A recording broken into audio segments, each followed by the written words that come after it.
This week's video is a little bit different. I sat down with the iconic TV personality Matthew Lesko, the free money guy. You might remember him from his infomercials in the 1990s about how to get grants from the US government to start a business or to go back to school or for some other reason. Did you know that Nike shoes, Apple Computer, and even Atros Pro made their millions with the help of government money programs? And you can too. I'm Matthew Lesko, and my new book shows you 15,000 programs you could use to get a better job, get an education, or start your own business. Those who know about the programs are the ones who get the money. He's also the author of many books, as well as many TV appearances on The Oprah Winfrey Show, The David Letterman Show, The Tonight Show with Jay Leno, Larry King Live, Good Morning America, and The Today Show. In this week's video, we talk about some of his current projects about using AI tools to help people find affordable health insurance. I also go through with him how to qualify for free health insurance through the Affordable Care Act, which is very relevant to people who watch my channel who are trying to retire before age 65 and who would benefit from affordable health insurance. So sit back, enjoy the conversation, and if you want to learn more about Matthew Lesko, you can visit his YouTube channel at Matthew Lesko. So without any further ado, let's get right into this video. All right, so this PDF here,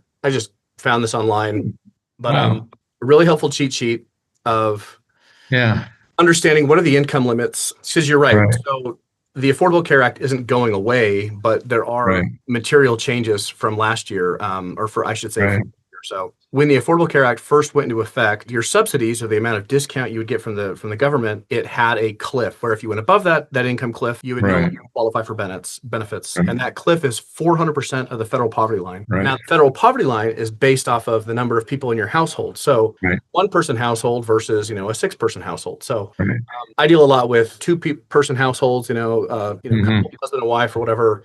Sometimes, they've got an adult child up to 26 that's still in a health insurance plan. But so essentially, the way that it worked is if you earned below 400% of the federal poverty line, so a 2-person example, $84,000, you would qualify for subsidies. And then if you were literally $1 above that, your subsidies go to zero, and you'd have to pay back all of the subsidies. So you're right. Back in 2021, a piece of legislation under the Biden administration, the American Rescue Plan, they passed, which essentially it did 2 things. So it expanded the subsidy cliff. So I should say it eliminated the cliff, so you could qualify for subsidies up much further beyond that. And I've played with it trying to find that number, significantly above it. You could still qualify for subsidies, and it increased if you were at or below 150% of the federal poverty line. The amount you would have to pay, or your contribution percentage, was also lower. So that piece of legislation, or I should say that little aspect of it, got extended with the Inflation Protection Act of 2022, and that extended these expanded subsidies all the way up through December 31st of 2025. So what's set to go into effect in 26 is essentially reverting back to the way the law used to be. Which you're exactly right.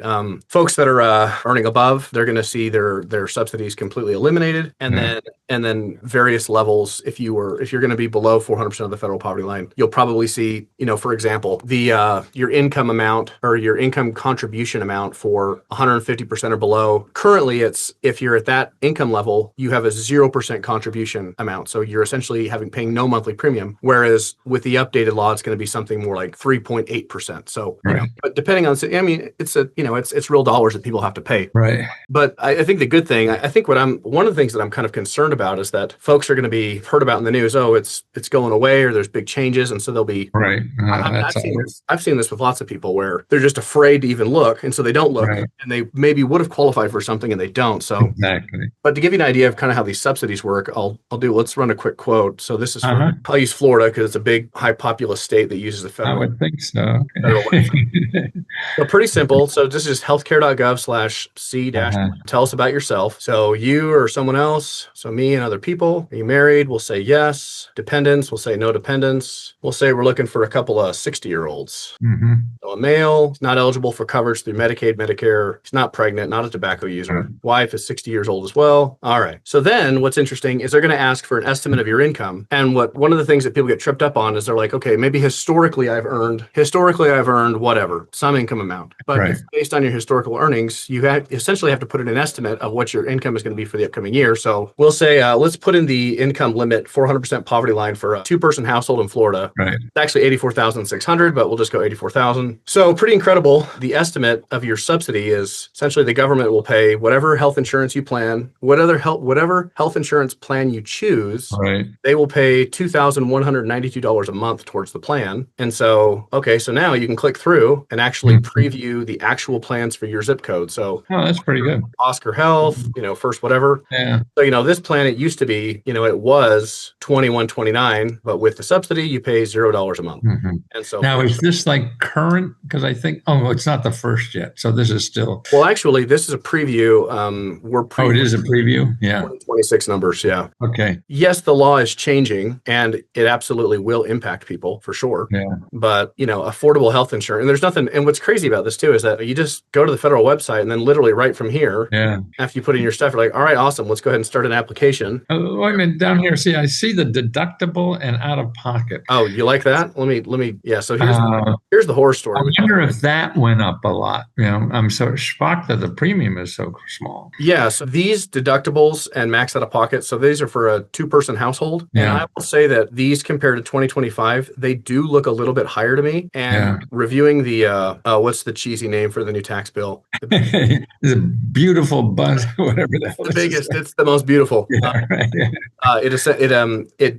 There is an increase on the max out of pocket limit and the deductible limit. However, I don't believe that's a function of this specific piece of legislation, because I think what it actually just is that every single year there's an inflation adjustment increase to the projected deductible. No, likely, but what I'm thinking, if that, so my healthcare is going to cost me $20,000 if I had to spend that much this year, right? Yeah, well, I'll say a good thing about the Affordable Care Act compared to the way, not the good old days, but the way the health insurance used to be, is that all of these plans, now we're looking at high, these are specifically high deductible plans. So if we search for lower deductible plans, then we can sort for lowest deductible, but correspondingly, they're going to have much higher premiums. Right. Here. Now we're looking at, this plan used to be $3,900. Now it's $1,723. I mean, for somebody making $84,000 a year, paying $1,700 on health insurance is basically impossible, I would say. Right. Likewise. But now it was $3,900. Right. Wow. So the way that it works is you take that, based on the income level, you qualify for a tax credit of $21.92 a month. And so essentially you can look at any plan on the exchange. You can choose the most Cadillac, plan, and then whatever that premium is, you just subtract. They're going to do that. Yeah. But what I was going to say is, one of the benefits about the Affordable Care Act compared to the way the health insurance used to be is, first of all, no pre-existing conditions. And another feature that I'm familiar with is that there's, I don't know what the proper term is but call it just like your regular health insurance, basic health maintenance stuff is included. And so you can get those services at very little cost. So like, you go in for checkups and things like that. Exactly. You go for a checkup, for a scan, and so, this plan has a, $18,000 deductible. I mean, my goodness. But that, if you go in to see your doctor, you're probably, for a checkup, you maybe have a co-payment for $20, Right. Exactly. No. So, these high deductibles and max out of pockets, these are really for, you get hit by a bus and you're in the hospital. Right. Yeah. I mean, frankly, and this is like, everyone's heard of the Affordable Care Act, but, depending on kind of where you sit politically, it's, I don't know, whatever, you think it's evil or like, well, who cares what you think? What is it? Exactly. Exactly. Anyway, yeah, pretty, so you talk about free money. Yeah. Pretty quick way to get about, let's say 21. No, I mean, you're getting, $2,000-3,000 a month, so $25,000 a year for your covering your health insurance. Yeah. No, and we still, I mean, to me about health insurance, because I've been, studying government programs for 50 years now, that we spend twice as much on health care than any other country. Yeah. So I mean, it's just incredible. And our outcomes they're worse. Better, right? No.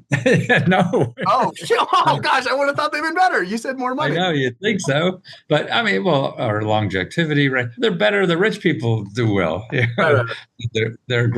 But for the average person, it's not. Or the dying in the hospital and all kind of things that they measure by the developing countries. And another thing interests me is that in the maybe I have a chart here. Poverty. We have more poverty in our country than any other developed country. So That's that's so about 30 countries, right? We're number one, man, in creating poverty. Yeah. The biggest disparity. You have Yeah. you can't look at averages because on Right. average the old Exactly. but you just look at that that Or mean. like if your head's in the freezer and your feet are in the oven, your average is okay, right? Another cool thing about I'll just say about the Affordable Care Act, when you go to whether it's the federal website or a state website. So let's say you're like a younger family or something. Right. You've got a couple of kids and you're making $50,000 a year, Right. and you've got 2 or 3 kids or something. Well, depending on the income level as well, you go through the same exercise, and it's often the case. Let's just take like a household of 4 or a household of 5, $50,000. So this is a young family, not a lot of money, right? Mm-hmm. So it'll then automatically calculate and say, all right, so here's for mom and dad or for the parents, here's your subsidy, right? This is what your health plan is going to be. Yeah. Actually, your kids qualify for Medicaid. I see. Right. Here to apply. cool. So you'll have a situation where the kids are going to get free health insurance. Right. Mom and dad are paying $50 a month for their health insurance plans. Right. Anyway. No, before this, I was reading data. I guess when it first came out too with Obama stuff, that like 4 out of 5 people signing up paid no monthly income or less than $10 a month. Right. Was because of these. That's why I don't know. And it's not over yet about whether the new stuff is going to happen. Yeah, that's right. I guess we'll see. I don't know. I try not to follow things too closely, but this has some relevance to what I do for a living. So right. I have heard some chatter about essentially this is one of the major sticking points of. Yeah, no, this is it. Both sides of the political aisle, essentially saying, hey, if this just goes through as planned, there's going to be this is going to impact on my state or my county or whatever, and that's not good. So anyway. No, it's a game to these people, unfortunately. Yeah. Thanks again, Mark. Talk to you soon. Okay. Bye.